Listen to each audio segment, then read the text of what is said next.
He was just 3 years old, barely tall enough to reach the edge of a picnic table, light enough to lift with one arm. That morning, he was full of energy, skipping down a Colorado trail with a church group, his Walmart t-shirt glowing under the filtered sunlight. The forest was quiet, peaceful, a picture of safety. And then, in a moment that still defies explanation, Jaryd Atadero vanished.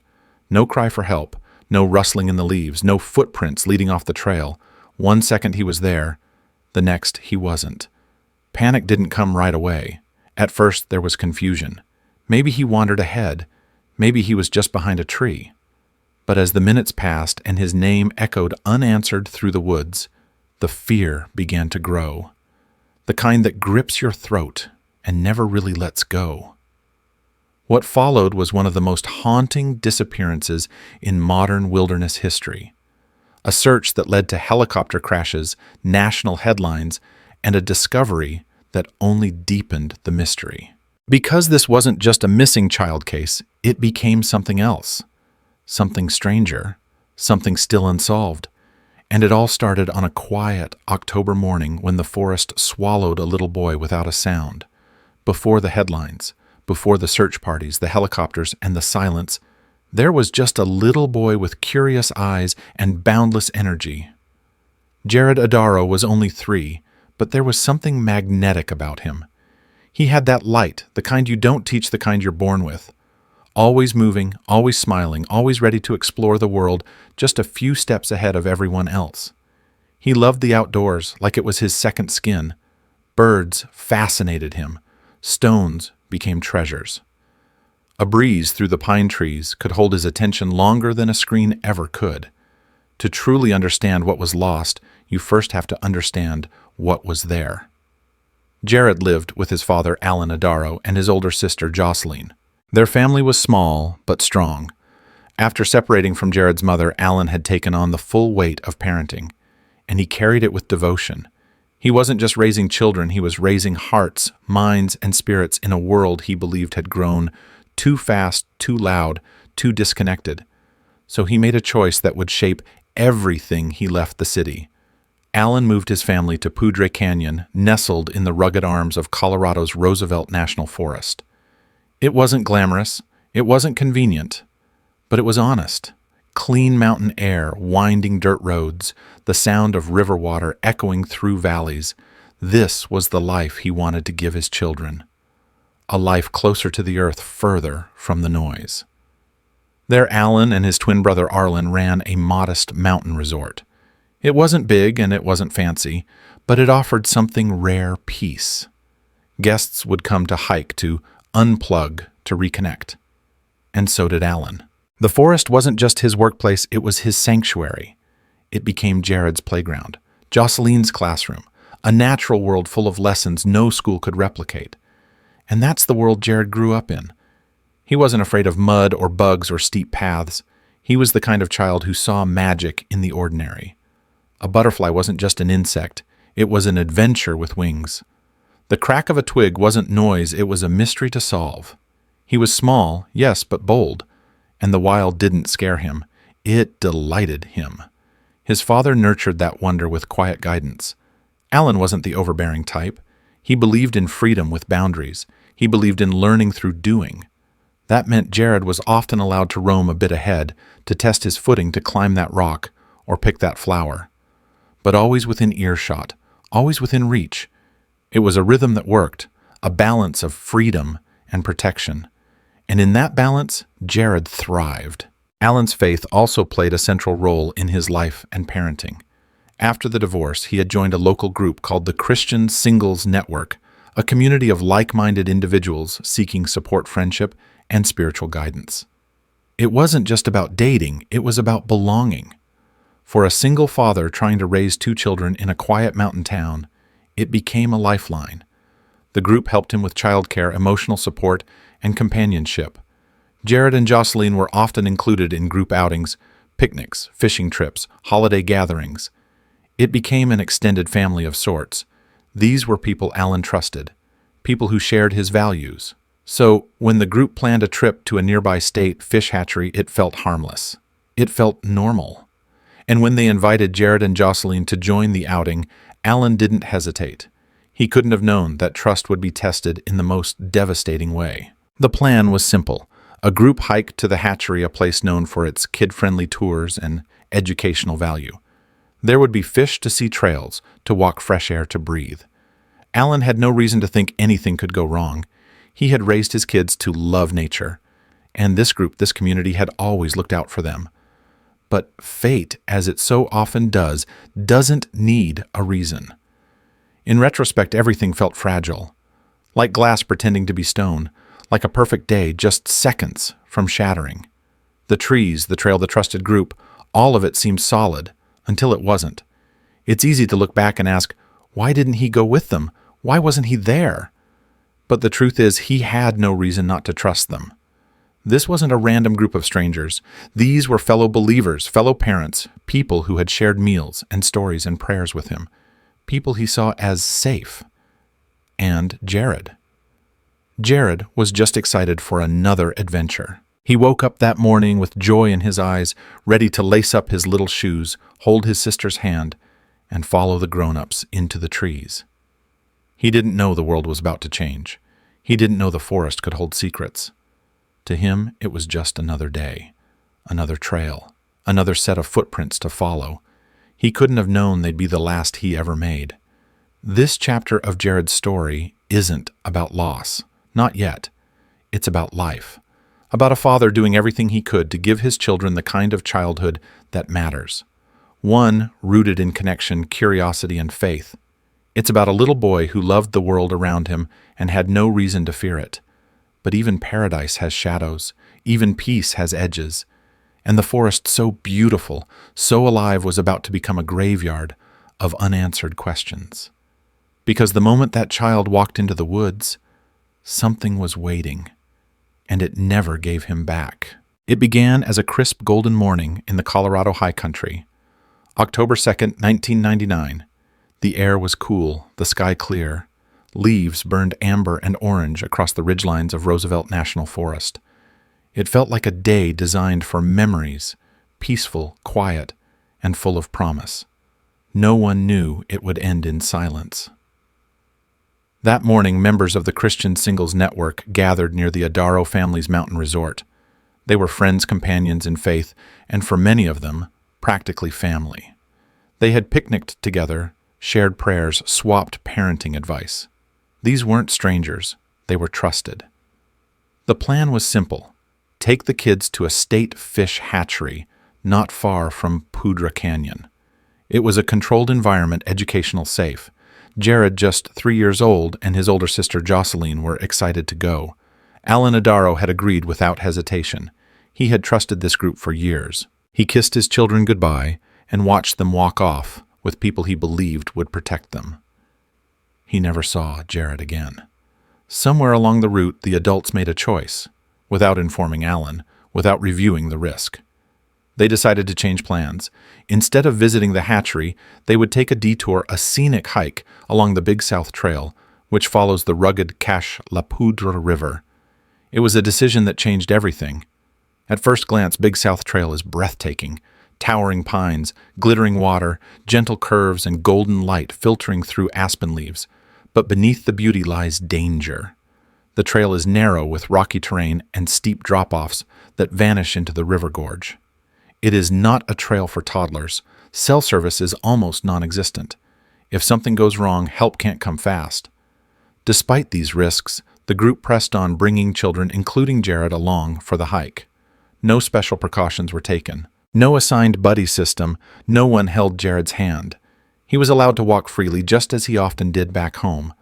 But this trail was not his backyard, and this time his father wasn't nearby to watch him. As the group hiked deeper into the forest, the party began to separate. Some moved faster, others slower. There was no tight formation, no head count, no system in place to ensure the children stayed close. Jaryd, full of energy and always curious, kept moving ahead. That was who he was. He loved the trail, the trees, the way sunlight danced off river rocks. To Jaryd, it wasn't danger, it was wonder. 2 fishermen casting lines near a bend in the river later reported seeing a small child walking alone. He wore a white Walmart t-shirt and blue jeans. He didn't seem distressed. He wasn't crying or calling for anyone, just calmly walking as if he belonged there. They assumed he was with a nearby group. They thought nothing of it. That would be the last confirmed sighting of Jaryd Atadero alive. Moments later, the silence of the trail shattered. A single, high-pitched scream rang out, sudden, piercing, and gone in an instant. It echoed off the rocks, twisted through the pines, and sent a jolt through everyone close enough to hear it, including the fishermen. It wasn't clear where it had come from. It wasn't repeated. And then, silence. Jocelyn Jaryd's sister would later describe the sound as ambiguous. Not a cry for help, not a child in agony, more like someone being startled, like a friend, leaping out from behind a tree in a game of tag. A scream, but maybe a playful one, that uncertainty would haunt everyone. Minutes passed. The group began to notice that Jaryd was no longer in sight. Someone called his name, then another. Panic hadn't set in yet. At first, they assumed he had simply run ahead his usual behavior. But as the minutes turned to long, empty stretches of silence, panic began to bloom in the chests of the adults. They searched, frantically, shouting his name into the trees, peering over ridges and behind boulders. Some ran forward, others doubled back, but no one called for help, not yet. There was still the hope, that tiny flicker that he'd come trotting back down the trail with a smile and a pine cone in hand. But Jaryd never came back. Meanwhile, back at the Poudre River Resort, Alan was going about a quiet afternoon. Maybe organizing gear, maybe planning the evening. Hours passed before someone from the group returned breathless, pale, and carrying a message that would split his life in two. Jaryd is missing. The words didn't make sense. Alan's world didn't have room for that kind of sentence.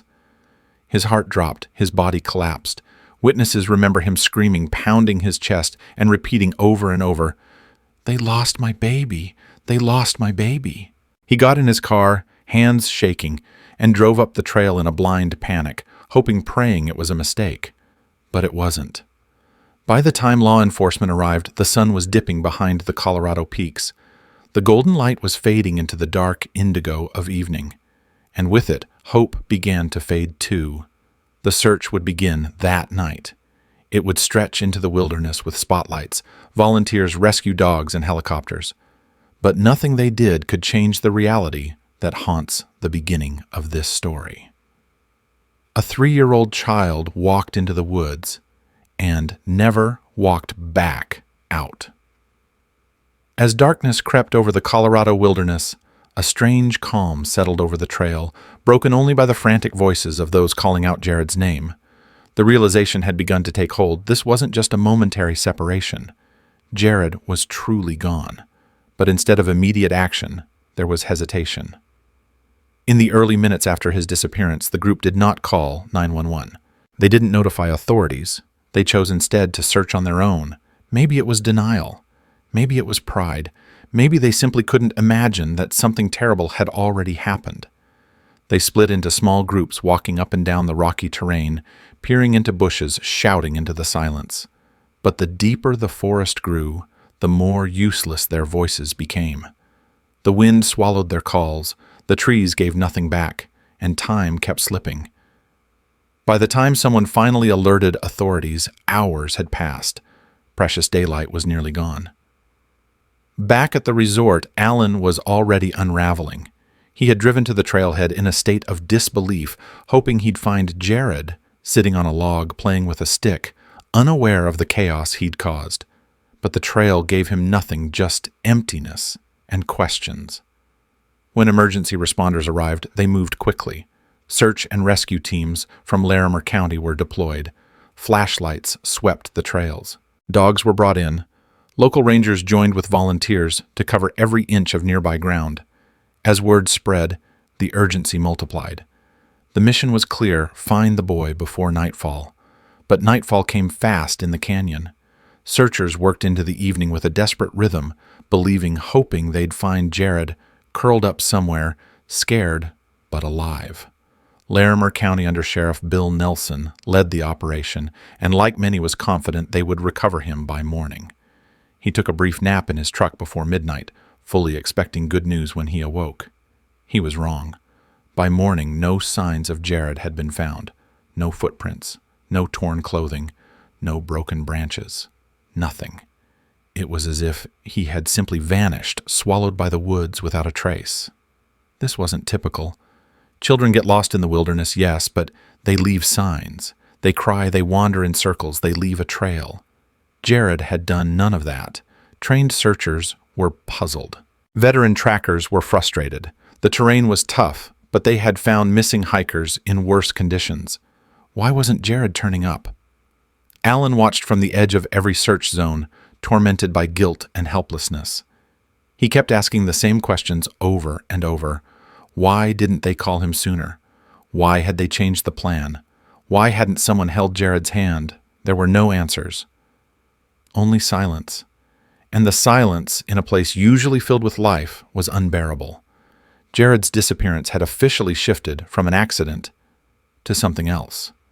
As the search for Jaryd entered its second day, the urgency only deepened.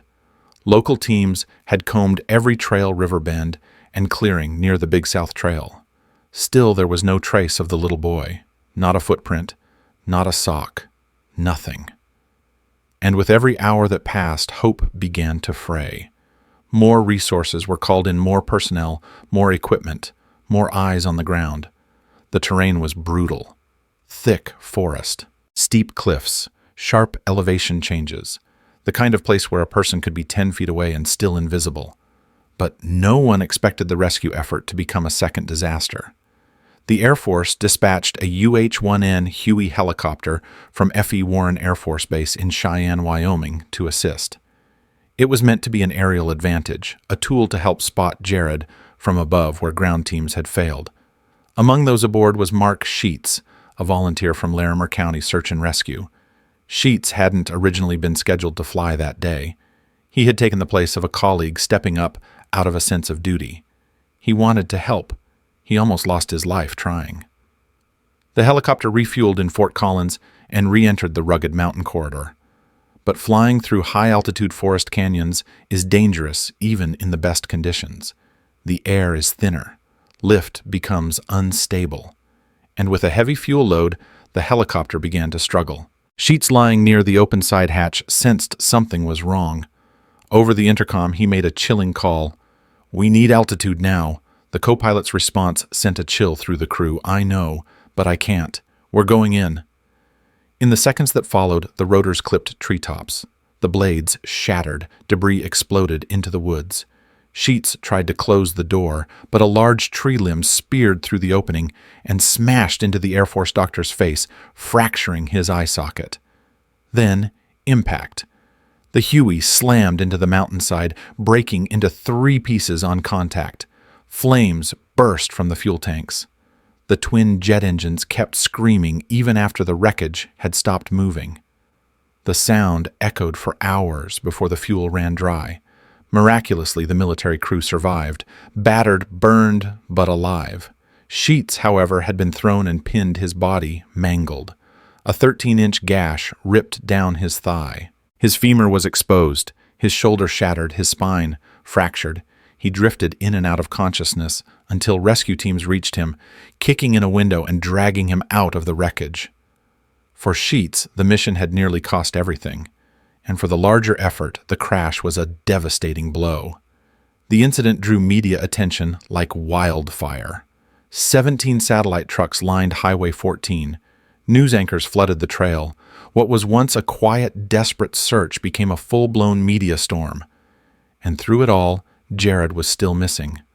One boy lost, one helicopter down, and the forest still silent. The helicopter crash changed everything. What had started as a quiet local rescue effort now exploded into a national media spectacle. Within hours, the Big South Trail was swarmed not just with search crews, but with cameras, reporters, and television personalities looking to cover a story that had already become larger than life. 17 satellite trucks parked along Highway 14, their dishes pointed skyward. Journalists in crisp jackets and fur-lined coats walked the same trail where Jaryd had last been seen. And in their wake came microphone spotlight interviews and endless speculation. The story had everything. The media loved a missing child, a mysterious wilderness, a tragic helicopter crash, and a father who refused to stop searching. It was heartbreaking, confusing, and filled with open-ended questions. But for those still searching, the sudden spotlight was both a blessing and a curse. The Larimer County Sheriff's Office, already stretched thin, was now managing both the logistics of a large-scale search and the chaos of press inquiries. Searchers were pulled from the field to give statements. Reporters clogged staging areas. Drones buzzed overhead. And with every passing day, the focus shifted from finding Jaryd to feeding the story. Then came the psychics. One claimed Jaryd had been taken by mountain spirits. Another insisted they saw his image floating near water. A barefoot man arrived with a donkey, declaring himself a tracker sent by divine vision. A Native American spiritualist lit sage and performed rituals, pleading with the mountain to give the boy back. Desperation had opened the door for the surreal. None of it helped. Meanwhile, Atadero, Jaryd's father, stood in the center of the storm, his grief on full display for the world to see. Cameras zoomed in on his face. News anchors commented on his body language. And worse, strangers began to judge him. Some called him negligent. Others sent hate mail. A few even accused him of knowing more than he admitted. The whispers grew whispers about broken homes, custody battles, hidden truths. It didn't matter that Alan had done nothing wrong.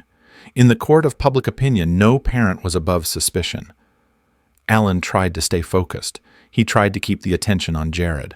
But every time he spoke, the message got buried beneath the noise. And the longer Jaryd remained missing, the more people looked for someone to blame. What should have been a unified effort became a fragmented, one-part rescue mission, part media circus, part psychological breakdown. Volunteers cried from exhaustion. Officials clashed over strategy. Local residents were overwhelmed. The world was watching. But no one had answers. And through it all, one painful truth persisted. Jaryd was still gone. The forest had not given him back. And while the cameras captured every moment, they couldn't capture what really mattered, the fading hope of finding a 3-year-old boy lost in the wild. The world moved on, but Atadero couldn't. When the media frenzy quieted, when the cameras pulled away, when the reporters found new tragedies to cover, Alan stayed. The crowds left the forest, but he remained walking the same trails, calling out his son's name, staring into the silence that had once swallowed Jaryd whole. For most people, Jaryd's story became a segment, a headline that came and went. But for Alan, it was still unfolding every single day.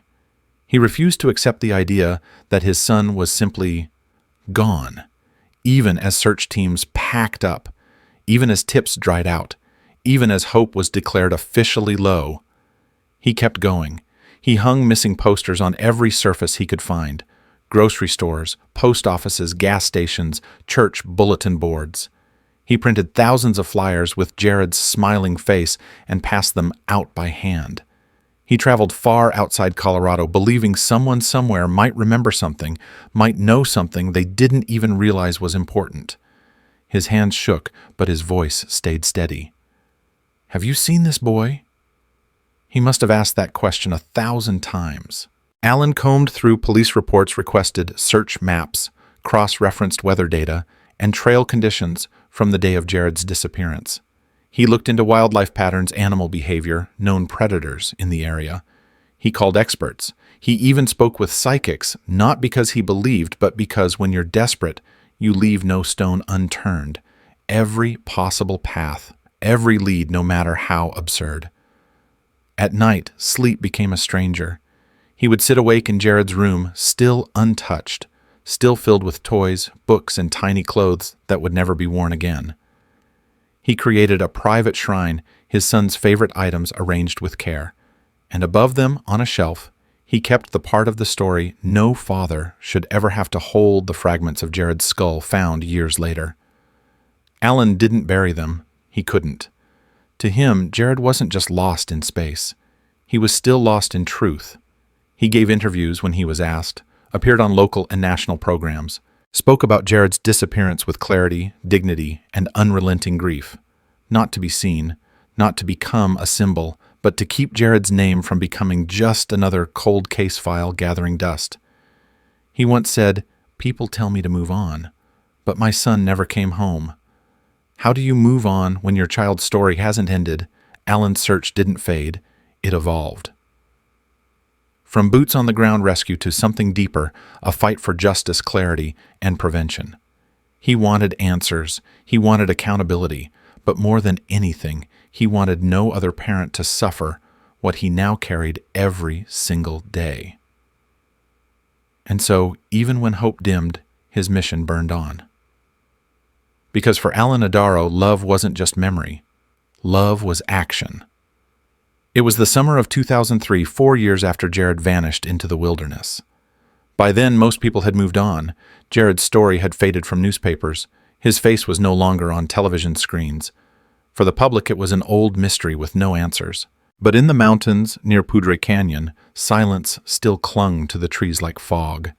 And for Jaryd Atadero, the search had never ended. Then, on a quiet afternoon, two hikers, Rob Osborne and Gareth Watts, were exploring the backcountry near the Big South Trail, not far from where Jaryd was last seen. They weren't searching for anything, just enjoying a summer hike through the dense forest. That's when they saw it. A flash of color beneath a cluster of moss-covered rocks. At first, they thought it was trash, a sweater maybe. But as they approached, their pace slowed. What lay there was far more than discarded clothing. Nestled in the leaves and brush was a small brown fleece, a pair of blue pants inside out, and Disney Tarzan sneakers that had barely aged. Then they saw what lay beside the clothes, a human molar and a partial skull fragment. Search and rescue returned to the canyon, this time not to look for a living boy, but to recover what little remained. Forensic teams arrived carefully collecting evidence, their movements deliberate and solemn. The remains were sent to a lab, and days later the tests came back. At first, the results showed an 86% DNA match. Later, more advanced testing would confirm what Alan had feared and somehow already known. It was Jaryd. But what should have been closure only opened darker doors. The condition of the clothing didn't make sense. Experts expected torn fabric bloodstains, signs of animal predation. But Jaryd's clothes were strangely clean, with no signs of claw marks, teeth, tears, or trauma. The shoes still had their soles intact, almost untouched by the mountain's weather. And the location. That made even less sense.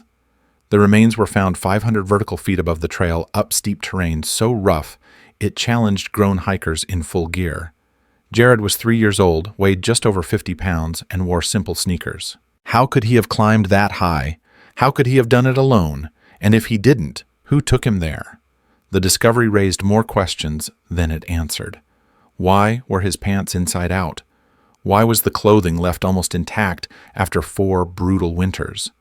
Why was there no evidence of a struggle, no clear cause of death, and no indication of a predator? For many, the discovery felt staged, like someone had moved the remains, placing them just far enough from the trail to confuse and mislead. Some even believed the location had been deliberately chosen to hide the truth. Jaryd had been found, but the mystery of what happened to him had only just begun. The recovery of Jaryd's remains should have brought peace. But instead of closure, it opened a floodgate of disturbing questions, ones that only deepened the mystery and fractured belief in the official narrative. At first, authorities leaned toward the most convenient explanation, a mountain lion attack. It seemed plausible. Jaryd was small, the forest was wild, and predators lived there. But the evidence simply didn't support it. Wildlife experts and forensic analysts examined the scene and raised red flags immediately. There were no claw marks on Jaryd's clothing, no teeth punctures, no blood, no shredded fabric. In cases involving mountain lions, children's clothes are often torn to pieces, dragged away, or chewed through. That didn't happen here. Jaryd's pants and sweater were neatly preserved, and the sneakers, especially the soles, were in almost pristine condition. Predators don't preserve their prey. More than that, the location of the discovery made no sense. Jaryd's remains were found 500 vertical feet above the trail, up a rugged cliff face that seasoned hikers found difficult to scale. There were no signs he had fallen, no scrapes or fractures that indicated a deadly tumble. He would have had to climb there himself, something implausible for a 3-year-old in tennis shoes. One investigator put it bluntly, he couldn't have gotten there on his own, so how did he end up there? That question cracked the case wide open again, and in the absence of clear answers, theories multiplied. Some believed Jaryd had been abducted, possibly by someone in the group or a stranger nearby. Maybe he was kept alive, hidden, and later returned, or his remains planted in the mountains to throw off investigators. Others pointed to the eerie condition of the clothes. Why were his pants inside out? That detail stuck with forensic anthropologists. Children don't typically remove their clothing in survival situations.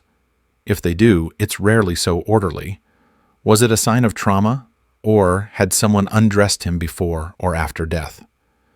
Then came the stranger theories, some chilling, others nearly unthinkable. Could Jaryd have been taken by someone involved in ritualistic practices? Was his disappearance part of something darker and more deliberate? The remote location, the lack of evidence, the pristine clothes, all added fuel to the idea that someone had carefully managed the scene. Jaryd Atadero refused to accept easy answers. He had trusted the experts, the search teams, the process. But nothing about Jaryd's case followed the rules. The more he studied the details, the more he saw the cracks. And those cracks led to a terrifying possibility. What if the truth was covered up? What if someone knew what happened and chose silence? To this day, Jaryd's case remains officially unsolved. The forest eventually gave up his remains, but not his story.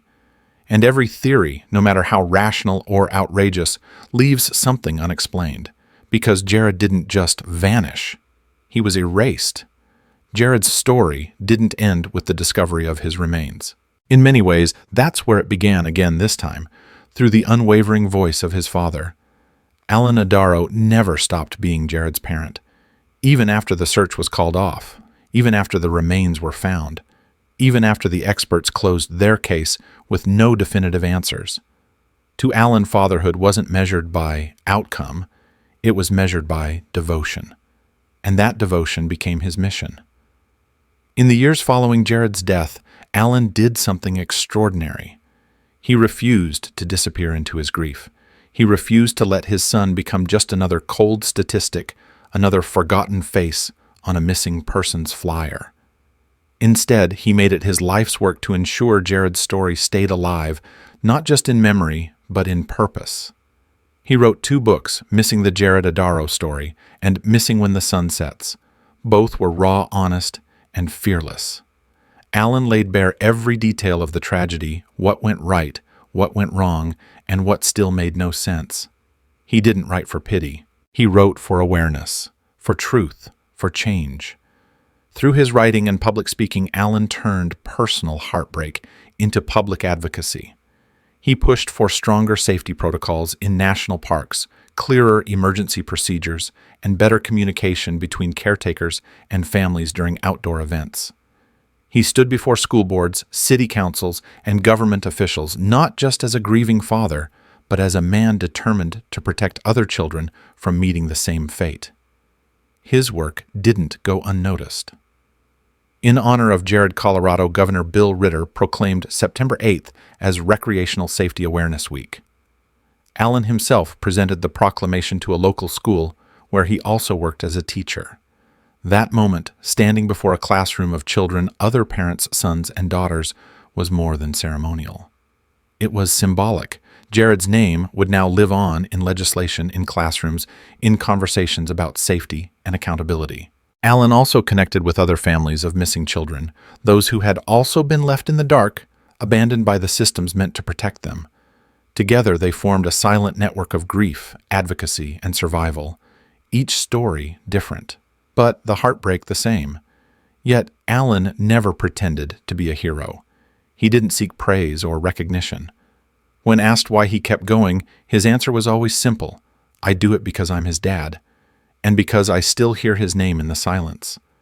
The mystery of what happened to Jaryd may never be solved, but what can't be erased is the love that carried forward, a love that became action, a love that fought through sorrow, a love that chose again and again to speak when it would have been easier to stay silent.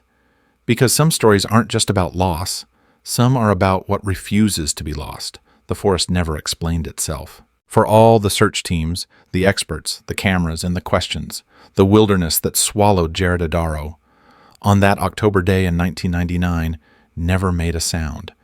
Not when he vanished, not when they searched, not even when it quietly returned fragments of his body 4 years later. It gave no confession, no trail, no truth, just silence. And that silence is what still haunts the people closest to the case. It's not just the grief that lingers, it's the void, the part of the story that feels incomplete, like a sentence cut off mid-word, a scream with no source, a body with no cause of death, a disappearance with no clear beginning and no satisfying end. Some cases are tragic. Jaryd's is something more unnerving, because every answer leads to a new contradiction. If it was an animal, why weren't the clothes torn? Why was the body intact? If it was a fall, why? No fractures if he wandered off. How did he make it up 500 vertical feet of sharp terrain alone? If it was abduction, why leave the remains where they could be found? And why now? Every theory that fits one detail breaks another. Wildlife experts reject the animal theory. Search and rescue veterans question the geography. Forensic examiners can't explain the clothing. Even law enforcement is split. Years later, some investigators still admit, this case just doesn't make sense. And in the absence of logic, people turn to fear, to folklore, to the supernatural. There are whispers of curses, cults, cover-ups. Some say he was taken by something human. Others believe it was something else entirely. But none of it brings Jaryd back. Atadero has heard every theory. He's read the internet threads, the cold case files, the speculative articles. But for him, none of it matters more than the one unshakable truth: his son is gone. And he still doesn't know why. The forest remains unchanged. The trail still winds along the Poudre River, inviting new hikers every season. But for those who know Jaryd's story, it's more than just a scenic walk. It's a graveyard of questions, a place where the wind seems to carry something heavier, a place where for a moment in time a child disappeared without explanation, and no one, not science, not faith, not law, could say how or why. This is not just a story about a missing boy, it's a story about what it means to never know, to live with unanswered questions, to carry grief that can't be placed neatly in a category, to look into the woods and hear nothing. Because sometimes the most terrifying sound isn't a scream. It's silence that never speaks. Jaryd Atadero was just 3 years old when the forest took him. He wasn't famous. He wasn't part of some national scandal. He was simply a child, wide-eyed, full of wonder, walking a trail with people he trusted. And in the space of a single breath, he was gone. No one saw what happened. No one heard him cry. And when the mountain finally gave him back, it offered only pieces. Bones, a tooth, a sweater that still held his shape, but not his story, not the truth. That part is still buried somewhere beneath years of silence, unanswered questions, and a trail that never told us what it saw. We may never know what happened to Jaryd that day, but what we do know is this: he mattered, his life mattered, and his mystery demands that we pay attention, not just to his case, but to every family still waiting for answers. Because this wasn't just one tragedy in the woods.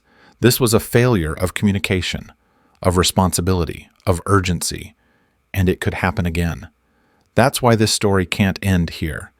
If this story moved, you don't let it fade into silence.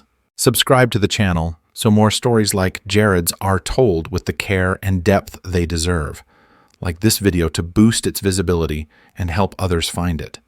Share this with someone who needs to hear it, because your voice could be the one that helps uncover a buried truth.